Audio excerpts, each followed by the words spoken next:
Assalamualaikum warahmatullahi wabarakatuh. Nama saya Aisyah Alfiah Hikmah. Hari ini saya akan menceritakan kisah Nabi Yunus alaihi salam. Namanya Yunus bin Matta, tinggal dan berdakwah di sebuah desa bernama Ninawa, dekat hulu sungai Tigris di Irak. Nabi Yunus alaihi salam mendakwahi penduduk desa Ninawa untuk menyembah Allah Subhanahu wa taala. Namun, mereka menolak dakwahnya dan lebih memilih agama nenek moyangnya, yaitu menyembah berhala. Yunus pun putus asa karena dakwahnya tidak didengar dan dia memilih pergi meninggalkan desa tersebut.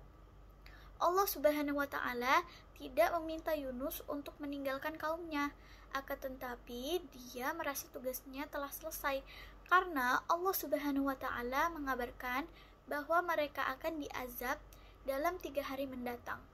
Yunus pun memperingatkan kaumnya bahwa azab Allah Subhanahu wa taala akan datang karena mereka tidak beriman.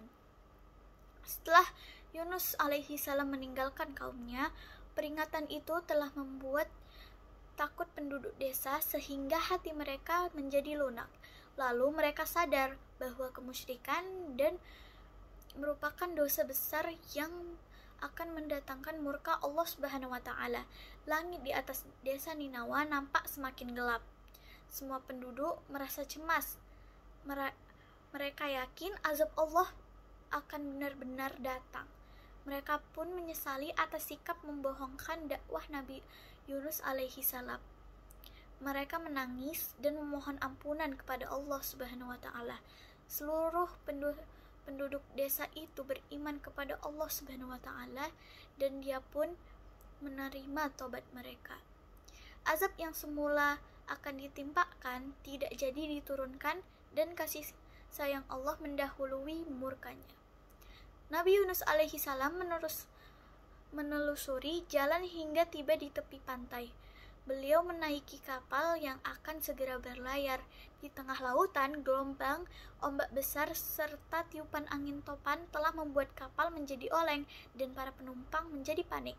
Nahkoda mengatakan bahwa demi keselamatan bersama, beban kapal harus dikurangi dengan cara mengeluarkan seorang penumpang.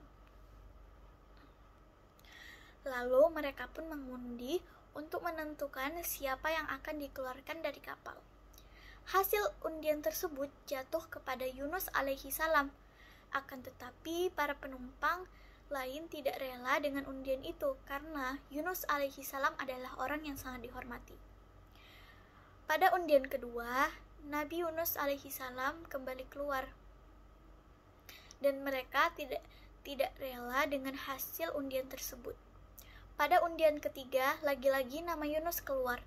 Maka dengan pilihannya, Nabi Yunus alaihi salam rela dilemparkan ke tengah gelombang lautan yang ganas. Allah Subhanahu wa taala memerintahkan seekor ikan paus besar untuk menelan Yunus alaihi salam. Akan tetapi ikan paus tidak bergigi dan hanya memakan plankton yang ada di permukaan air. Itu sebabnya Yunus alaihi salam tetap hidup meskipun berada di dalam perut ikan. Nabi Yunus alaihi salam menyadari bahwa dirinya telah berdosa dengan meninggalkan kaumnya tanpa izin dari Allah Subhanahu wa taala. Allah Subhanahu wa taala pernah berfirman, "Ingatlah ketika dia Yunus lari ke kapal dengan penuh muatan. Kemudian dia ikut berundi, lalu dia termasuk orang-orang yang kalah dalam undian. Maka dia ditelan oleh ikan besar dalam keadaan tercela." As-Saffat surah ke-37 ayat 139 sampai 142. Di dalam perut ikan yang gelap gulita, Nabi Yunus alaihi salam bertasbih dan beristighfar. Allah Subhanahu wa taala pun mengampuni dosa Nabi Yunus alaihi salam dan memerintahkan ikan paus tersebut untuk melemparnya ke daratan. Saat kembali ke daratan, Nabi Yunus alaihi salam kondisinya sakit dan kurus. Allah Subhanahu wa taala tidak akan membiarkan nabinya begitu saja. Dia menumbuhkan pohon labu. Nabi Yunus alaihi salam memakan buah labu tersebut dan kesehatannya pun kembali pulih sehingga ia dapat kembali kepada kaumnya. Kini kaum tersebut telah beriman kepada Allah Subhanahu wa taala. Sekian cerita saya. Wassalamualaikum warahmatullahi wabarakatuh.